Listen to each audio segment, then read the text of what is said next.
In the middle of the 16th century, a shipdock in Seville waiting for the arrival of the Flota de Indias, the treasure fleet from the Americas, was the center of the financial universe. When those sails appeared on the horizon, a collective sigh of relief would wash over the entire continent of Europe. These ships were not just carrying cargo, they were carrying the economic lifeblood of the Western world. They were laden down to the gunwales with bars of silver stacked like firewood, chests overflowing with gold coins, pearls from the Caribbean, and emeralds from the Andes. The quantities were staggering. In just one good year, Spain might import enough precious metal to double the existing money supply of the rest of Europe combined. The King of Spain, sitting in his austere palace of El Escorial outside Madrid, was arguably the richest man who had ever walked the earth since the days of the Roman Caesars. His empire stretched from the Philippines to Flanders, from Naples to Mexico City. He owned the legendary mountain of Potosi in modern-day Bolivia, a geological freak of nature that was practically made of solid silver. The Spanish Habsburgs did not just have money, they had the source of money. They had a license to print the global reserve currency of the era. And yet, this is not a success story. It is perhaps the greatest financial morality tale in human history. Because that same king, sitting atop that mountain of gold, was broke, not just short of cash, but catastrophically, ruinously deeply in debt. The paradox is so extreme it seems fictional. The empire that owned almost all the money in the world could not pay its bills.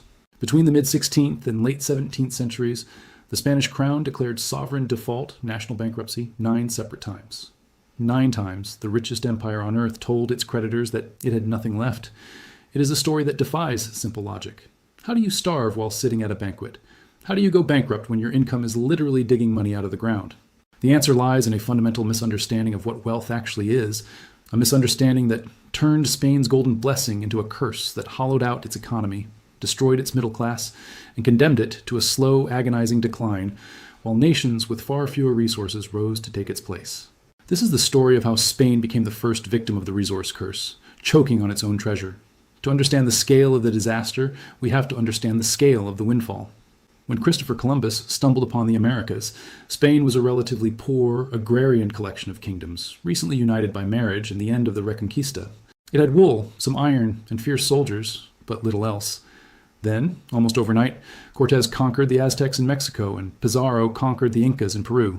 Suddenly, Spain was in possession of ancient civilizations that had been accumulating precious metals for centuries. The initial loot was immense, but it was nothing compared to what they found next. In 1545, a native Peruvian named Diego Gualpa discovered silver ore on a mountain peak in the Andes. This was Potosi, the rich hill. It turned out to be the largest silver deposit ever found. The Spanish crown immediately organized an industrial-scale extraction operation. They used a brutal system of forced native labor called the mita to drag the silver from the earth. The output was astronomical. For the next century, rivers of silver flowed from Potosi to the Pacific coast, up to Panama, across the isthmus on mules, and on to the great treasure galleons bound for Seville. This influx of metal changed everything. Before this, Europe was starved for cash. Gold and silver were rare. Economic growth was strangled because there simply wasn't enough physical money to facilitate trade. Spain turned that famine into a feast. But here is where the fatal mistake occurred. In the 16th century, the prevailing economic theory was mercantilism. This theory held that wealth consisted of the amount of precious metals a nation possessed. If you had the gold, you were rich.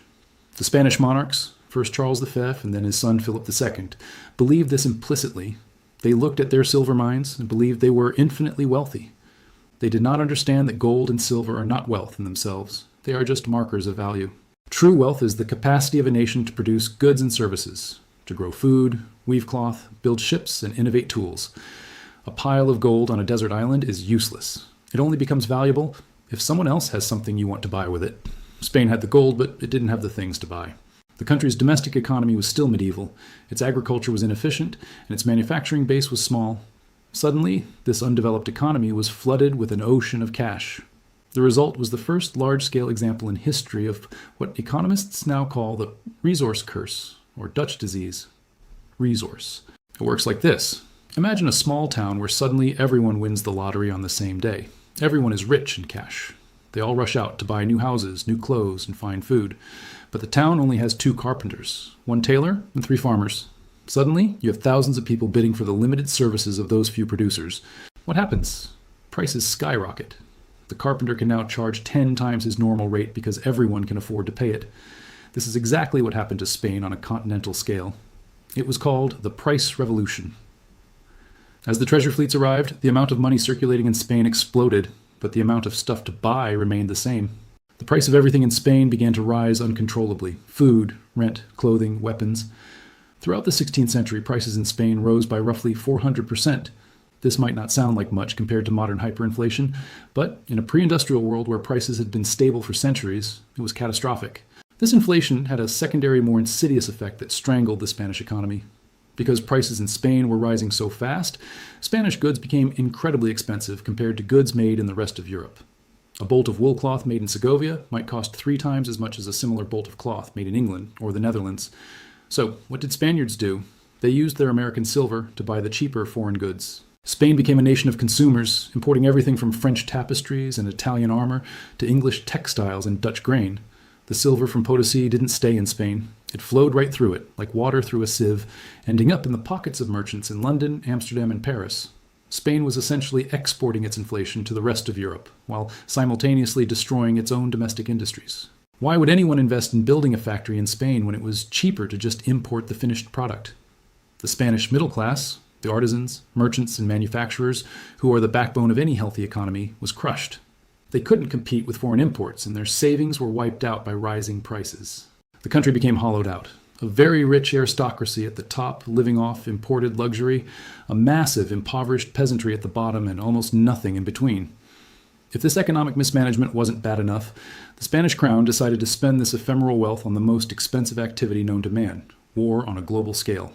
The Spanish Habsburgs saw themselves not just as kings of a country, but as the armed wing of the Catholic Church and the masters of Europe. Charles III, who ruled in the first half of the 16th century, was not only King of Spain, but also Holy Roman Emperor. This meant he was responsible for defending almost all of Central Europe. He spent his entire 40-year reign in the saddle, fighting an endless multi-front war. He fought the French in Italy for dynastic supremacy.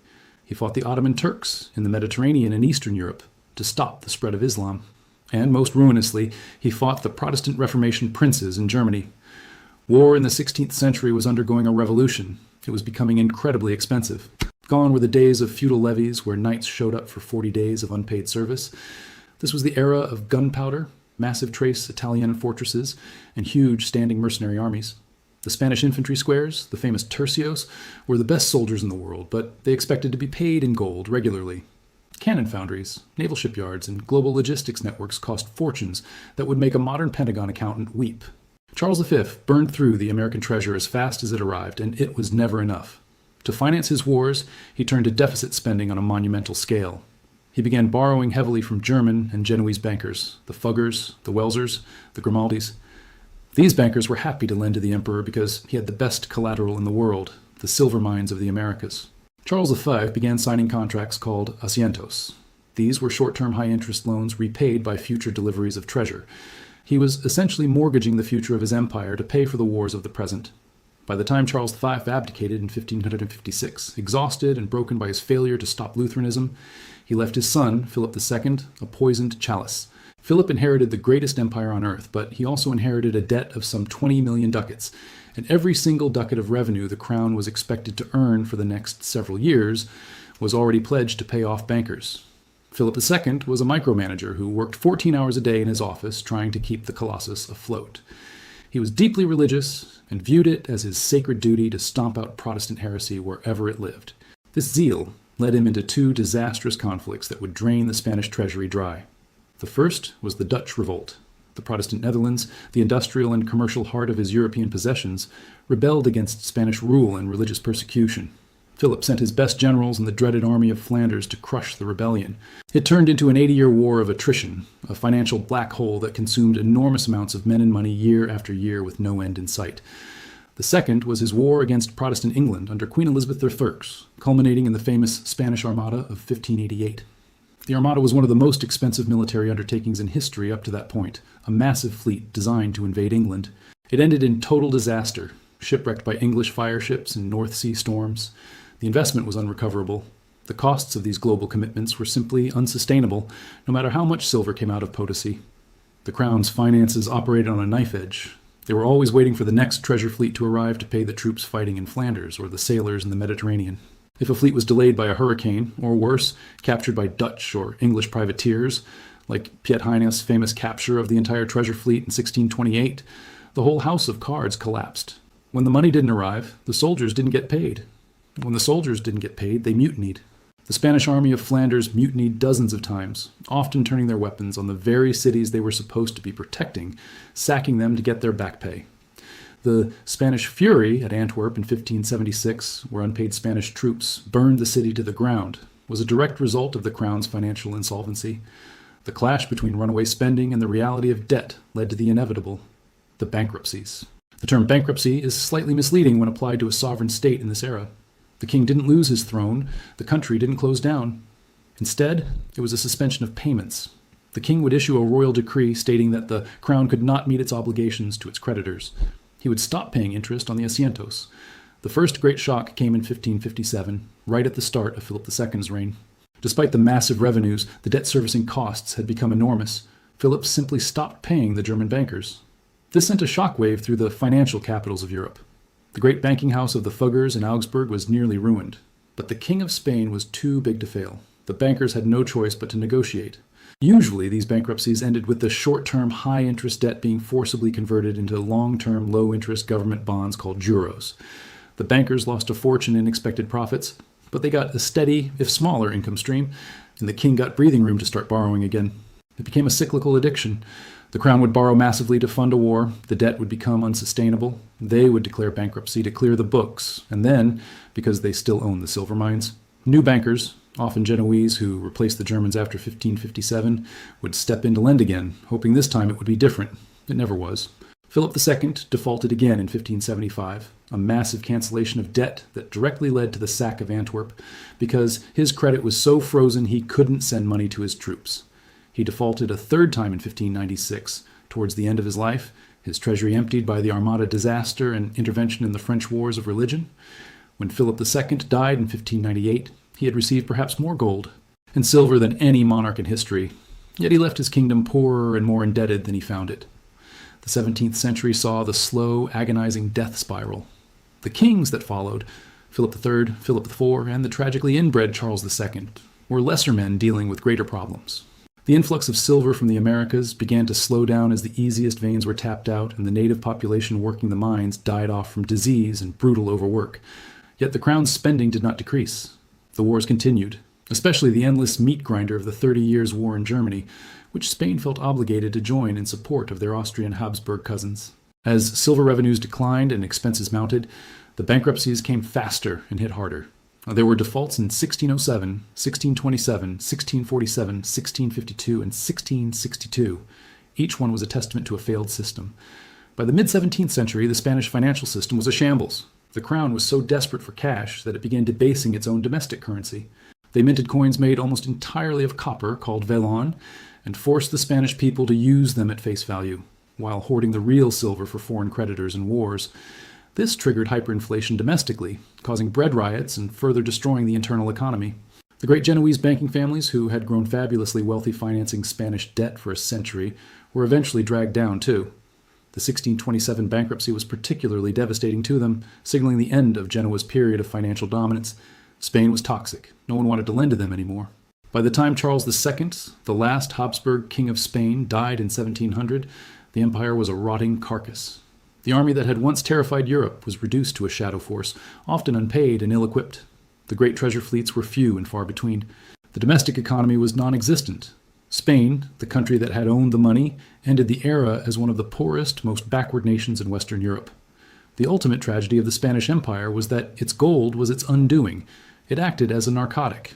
Because they could always just dig up more money, they never felt the pressure to reform their economy, to innovate, or to build a sustainable tax base. They didn't need to build industries because they could buy them. They didn't need to reform their feudal agricultural system because they could import grain. The easy wealth allowed them to ignore reality for 150 years. Meanwhile, nations that were starved of gold, like England and the Netherlands, were forced to be creative. They couldn't just buy what they needed, they had to make it. They developed sophisticated banking systems, stock markets, efficient agricultural practices, and powerful merchant marines. They built economies based on production, not extraction. When the silver ran out for Spain, they had nothing left but debt and glory. But the nations that had supplied Spain, the ones who ended up with the silver in the end, had built the foundations of the modern industrial world. Spain's 9 bankruptcies remain a stark historical warning. Money is not wealth, and an abundance of resources without an economy to manage them is not a blessing, but a path to ruin. Spain SS rise and fall is the ultimate warning. Easy money is often the most dangerous kind. If you enjoyed this deep dive into the trap of gold, please hit the like button. It truly helps the channel grow and reach new history fans. And I want to hear your opinion. Do you think any modern countries are making the same mistakes Spain did today? Let me know in the comments below. I read every single one. Make sure to subscribe and ring the bell so you don't miss what's coming next. I'm your name.